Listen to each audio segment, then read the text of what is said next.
আজকে রান্না করব ট্যাংরা মাছের ঝোল। আসসালামু আলাইকুম।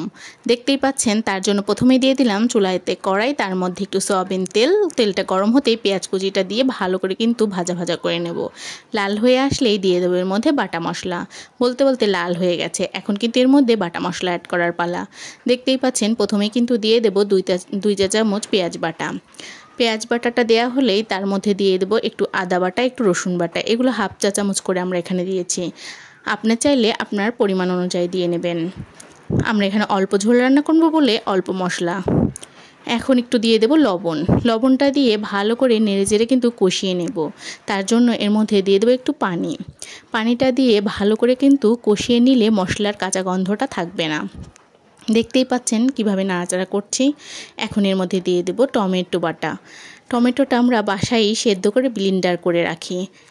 তরকারিতে দিলে এই টমেটো বাটাটা বেশ মজা লাগে খেতে। এখন দিয়ে দিচ্ছি গুঁড়া মশলাটা। তার জন্য প্রথমে দিলাম লঙ্কা গুঁড়ো।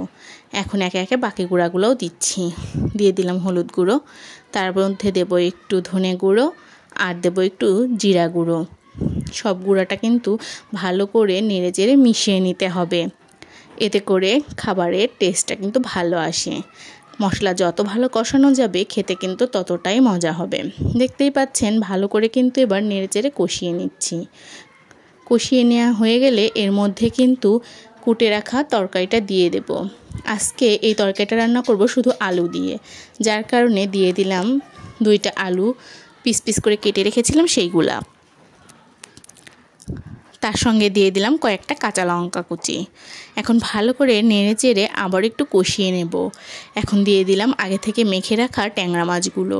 আগে থেকেই হলুদ, মরিচের গুঁড়া আর লবণ দিয়ে মেখে রাখা ছিল। এখন এগুলো দিয়ে দিলাম তরকারির মধ্যে।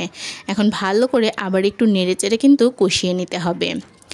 দেখতেই পাচ্ছেন, ভালো করে কিন্তু নেড়েচেড়ে কষিয়ে নিচ্ছি। আমরা এই মাছের ঝোলটা মাখা মাখা করব, তার জন্য কিন্তু খুব বেশি সবজি এখানে দেইনি, খুবই অল্প পরিমাণ। দেখতেই পাচ্ছেন, এখন একটু নাড়াচাড়া করে ঢেকে ভালো করে সেদ্ধ করে নিয়ে তারপর কিন্তু এর মধ্যে দিয়ে দেব ঝোলটা। দেখতেই পেলেন, একটু ঝোলও দিয়ে দেয়া হলো।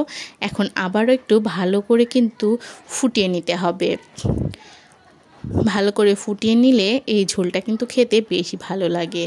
আপনারা ট্যাংরা মাছের ঝোল কিভাবে রান্না করেন কমেন্ট করে অবশ্যই জানাবেন।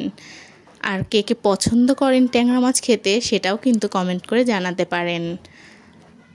এখন নামিয়ে নিলেই দেখুন রেডি আমার ট্যাংরা মাছের ঝোল। কালারটা কতটা সুন্দর এসেছে, খেতেও কিন্তু ভীষণ মজা হয়েছে। আপনারা একবার হলেও বাসায় ট্রাই করে দেখতে পারেন। আল্লাহ হাফেজ।